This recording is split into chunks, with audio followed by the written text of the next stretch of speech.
अरे इधर ही दादा बढ़िया बढ़िया सुंदर सुंदर हाँ मोर बिना ना मोर अरे चली काई अत करे लगे हमरा बुझात नहीं खे नटंकी त क रखले बानी का नौटंकी एकटा पियाले बानी तैसे कहियो जाय हले पियले बनी तो चल ना आज बड़ा लिया तनु ध ध के चल हमारा हमारा हमारा नैहर चली तो ठीक है बा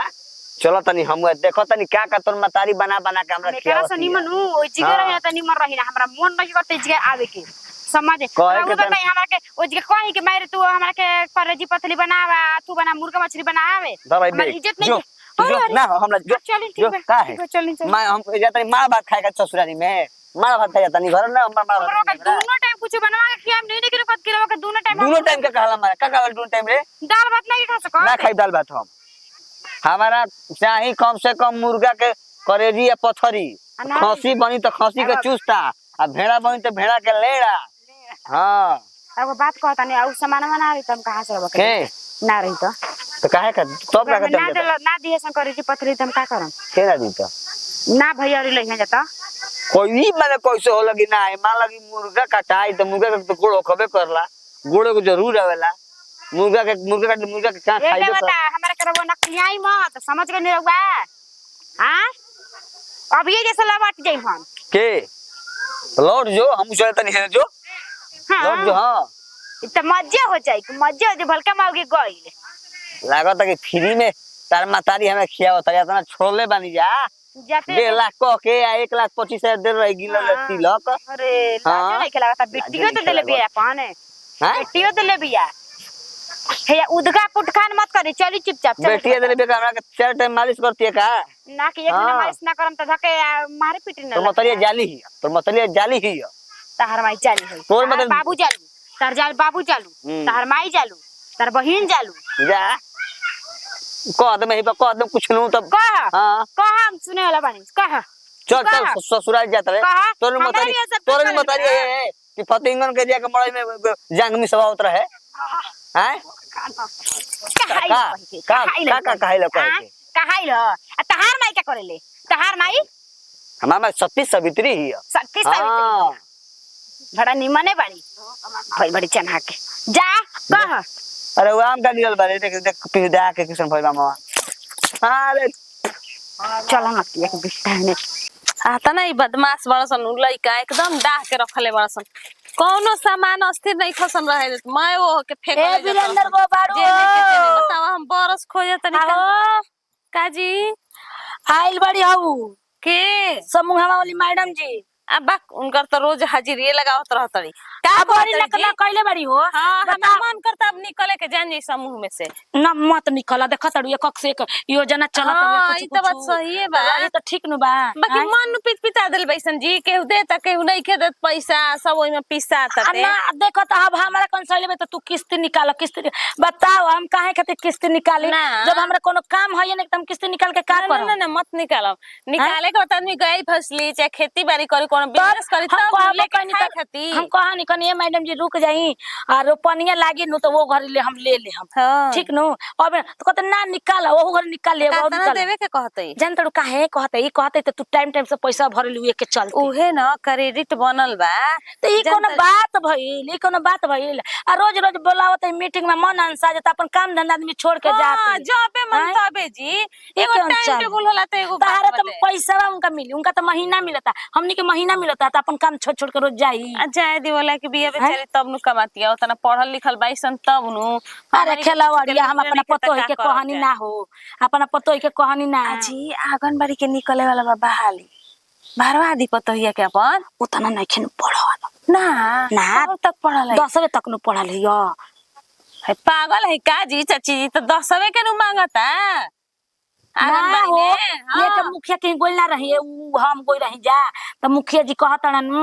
तो अब वैसे नहीं के पहले के जमाना गोइल अब बीएससी कुल के दो कम से कर तब हो सुने वाले हम देखनी सुननी हां का तो 30,000 की 25,000 रुपया महीना मिले वाला बा करो में हां पैसा कुल चीज में बढ़ता ओकन के खाना वाला लगाए ओलिन के 15,000 महीना हो गइल बा बताई तो हमनी के पढ़ल लिखल रहती जे तो भर खाना वाले में का बा हो पे में पढ़ा लिखल के कौन बात बा आदमी खाना बनाना दी 10 गो 20 गो लइकन के लेकिन नहीं खसन नतिया करत कहत सन पढ़ल रहबू तबे अरे जान तनी बात का बा वाडवा जौन बानू घुसखोर बा नतिया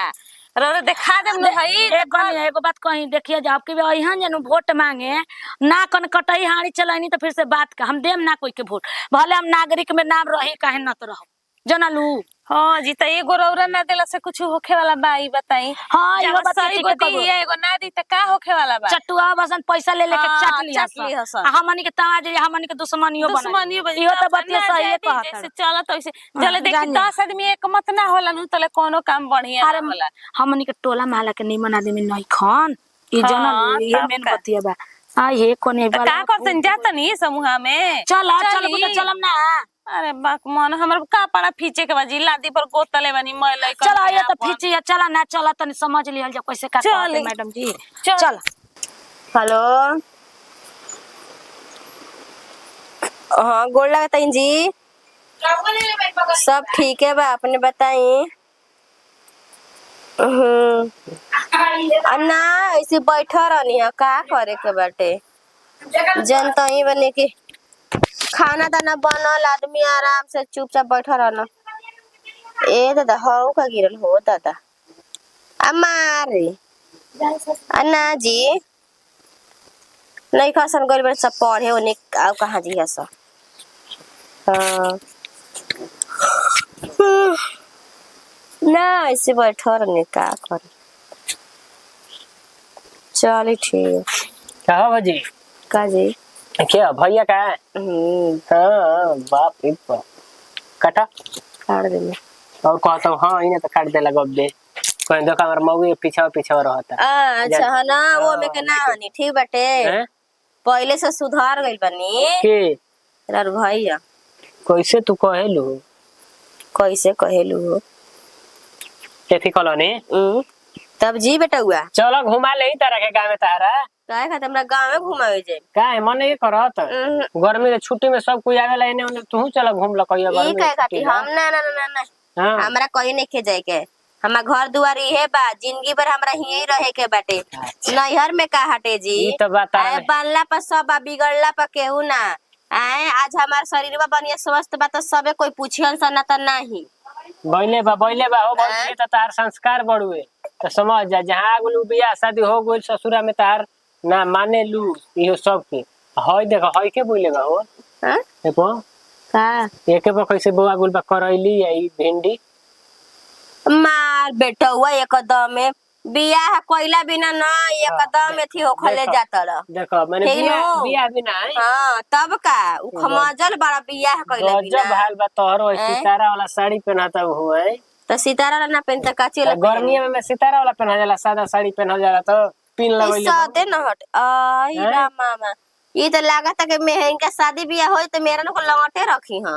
उना हो जी हां मैंने गर्मी में कल है नाइटी उटी पहन नहीं खेले दी ना जी हाँ। नाइटी भैया और काट के हमरा मुआ दे हम ऐसे ही तो गर्मियों में ना चली ना गर्मी चाहे ठंडा कहियो ना अच्छा अजीब बबुआ जेगो लड़की हम देखले बनी खूब सुंदर और लाइक देखो लड़की देखले बा चुपचाप रहल तो हमारा खाना पहले खाई हां ई काहे हाँ। खाती ई बताई कि अब कितना दिन हम काम धंधा करम जी तू बोले बाबा बितार बुझाता की हैं आकाज होता हम बुढ़ाता नहीं कि अच्छा। भागत नहीं लेके कोई के हैं देखी बबुआ जी के उ भागेला ना अच्छा ई बताई कि हमनी भागत रही जा कि यार भैया से तो हमार शादी बियाह हो गइल ना अब पहले रहू जे तो जानिए के वजह से नु अब का भइल चलो का निकालो निकालो इयो बेटा हुआ के तो हमरा बुझाइबे ना कला के दिमाग इनका कहां रहे ले हम एकदम पहले पहले काना ओठ के सीधे चांद देखा दम दिनवे में खेला रे कहां तू ही नु बाड़ू जौन करे के बा करो हैं रुकी रुकी हई देखी तो लगी ठीक बिया हई देखी तो। बे हम लड़की ना देखम हई देखी खाना हई देखी बे हई देखी लड़की ना, के ना, नीक लगती है हई देखी ना तो उ नीचे ताकती ऊपर ताकते नहीं के हां नीचे ताकती नीचे चली या पहलिया के जेबू ठोकरिया जी रुकी रुकी रुकी रुकी ए हम ना देखम फोटो हमरा खाना दो आई देखी नीक लगत है कि ना है में से 3 गो बैसन तीनों में से कौन नीक लगत है सन बाकी कोनो हां लगता वो बुझाता कि ई सती सावित्री का तना बिया लड़की कौन हई कि हई ये तू तीनों कुल हई लेकिन बहुत डेंजर है ये हई ना हां हां चल ठीक बटे आ चल निकाल के रख दे तनी आई द निकाल ले आवा तनी हम भौजाई हमरा एकदम दिलदार है धरी अरे इधर ही दादा बढ़िया बढ़िया सुंदर की बा सुंदर हाँ धरे बस और गोड़िया धरे ये दादा ई तू है का रवा का हम हम बताई रवे खातिर जे इतना बोली सुना तनी जान पर रहा रवे खातिर हम देतनी देख। रुकी बड़ा शनहाक हो ना है आज सुनी ना इधर इधर धर और कुछ ले में दादा दादा ले जल्दी खाई ना माने और कहू बान में मिला के खाए के बाद 2-3 टाइम का ना ना ना ना ले जल्दी ना अरे मामा क्या कहत नहीं ले कोई जा जी ले ली हां ले रुक ले ली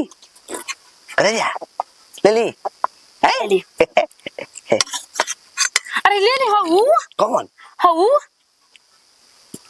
भाई हां ली ही है ले ली है मजा आ गया खाई ये कहला सेवा हेलो हूं का कहली बड़ू खाई तो कैसा लगता